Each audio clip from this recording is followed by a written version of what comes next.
Hi there everybody, Emma here again from Inkylicious, and today I want to show you how to use our large splatter circle, which is this stamp here, and what we're going to be doing is making some nice galaxy backgrounds and also some northern lights backgrounds. So I made a card yesterday. This is the one I ended up doing. It's actually going to be a two-part video, this, because you have to kind of let your card dry before you move on to the next step. So this is just one of the cards I made, and I always say for this demonstration actually you're better off doing a few backgrounds because you're going to be getting wet and messy with your inks, and it's always better to do a couple of backgrounds rather than just doing one at a time. So this video I'm literally just going to do the backgrounds, show you how to do the backgrounds, and I'm also going to be using a range of different ink pads just to show you it doesn't have to be one specific brand. So we're going to use a mixture.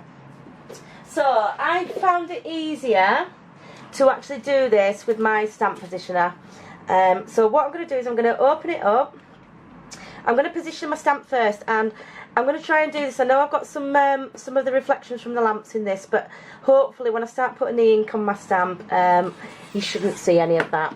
So I've cut my card from A4 into A5 and then in A5 again, so you get a nice square size, and it's perfect for matting onto like 7-inch square cards. So I'm going to tack this down with my magnets. There we go. And I've got my large splatter stamp here, so I'm just going to turn it round, just place it on top of the card where I want it to go. So I'm happy with that there. We're going to shut the lid, pick the stamp up. There we are. So now what I'm going to do is I'm just going to move my stamp positioner down so you can actually see the inking of this, because that's the important part. So we're going to open it up, hopefully not with this card still stuck there. We'll take that off a minute and just pop that back in. There we go. So we'll make sure that they're in the right place. So I'm just going to move this lamp and make sure the reflection isn't reflecting off the plastic a bit too much. There we go. So that should be fine. So we'll do it about there. Now for this first one, what I'm going to do is I'm going to use some nice bright colours. So Galaxy, I always find to have a nice kind of pinky purple in there. I'm going to use a turquoise. Let's find a turquoise. I've got a stream for this one, so it's one of the old Adirondacks. Again, these are all water-based inks. I've got Paris Dusk, Memento Black. So we just want a couple of brighter colours and something to dark to go around the edge. So it could be if you've got Distress Ink Black Soot. So let's start getting this colour on. I'm going to go with my pink first, and the best way to do this is to use your ink pad, and what I'm going to do is use the edges of it. So I'm going to come in and I'm just going to put a nice strip up there. So don't worry if you miss bits as well. We're just going to get this ink on. There we go. So I've got a nice streak of purple through this. I'm going to do the same with my turquoise kind of colour. So I'm using the edges of the ink pad, and it just means that I'm not going to get any pink in my turquoise ink.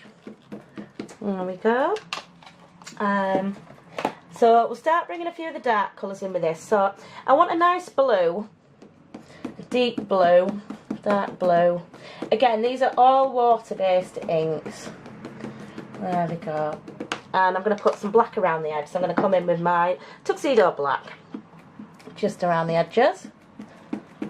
There we go. Again, just on that side.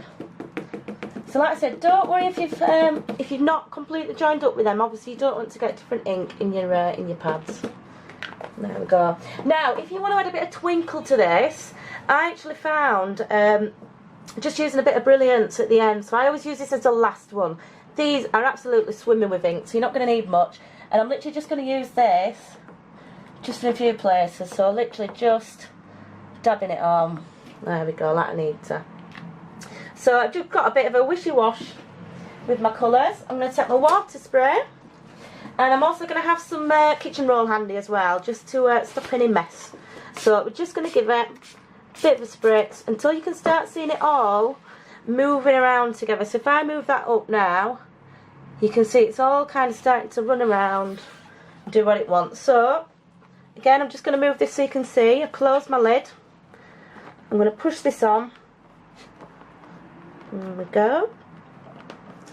and we're going to lift it up. There we are, so we're going to have a nice galaxy. Now what you want to do is just take the heat gun, just give it a little bit of a dry off there. So that one is lovely. I really like that one. I'm really happy with that. And what I'm going to do actually is just zoom in a minute here as well. So we'll zoom in 1 second, and just want to show you the colours a bit more. There we are. So yeah, I'm really happy with that. So that's lovely. So we're going to do another one. I'm going to take that off, and like I say, we're going to do another one. So again, I'm just going to pull this back down whilst I do my inking. There we go. And this time we'll do a few different colours. So what I'm actually going to do with this one is I'm going to use one of my Distress Oxides. These are quite nice to use with this. I'll do it a little bit different. So I'm just going to put a bit of purple up there, a bit of purple there, a little bit there. I'm going to come in with a bit of green. Green's a nice one. Again, I'm using one of my old Adirondacks here. I absolutely love these ink pads. They're always my go-to ink pads. There we go. And again, we need some just some darker colours around the edge. So if you've got Paris Stuffs, that's quite a nice one to come on and just get a bit of blue in there. There we go. And again, just around there, the bits that I haven't got any in. Now you will find after stamping with the silver, you probably still have a little bit of silver left on your stamp to keep going with that without actually putting too much silver on there. So like I say, we're just going to get this paper lined up again. There we are, ready. I'm going to give this a spritz. So just do it slow, and you can kind of keep your eye on what it's doing then. So again, if I just show you that, you can see if I start to lift it up, it's all going to kind of move and run into each other. So we're going to bob that down now. And again, I'm just going to move it back up here so you can see. That's it. Again, we're going to take this off. There we are. So I've got another really nice one again. I'm happy with that. Lovely. So if you have got a lot of water on there, give it a quick dry off just before you come to take it off there. So that's two. I'm going to do another one. Just keep doing these just to show you. Let's say once you've got that stamp on your stamp positioner, it is easy to just do a few of the backgrounds. So like I say, we're going to do the same with this one. Get a paper in place.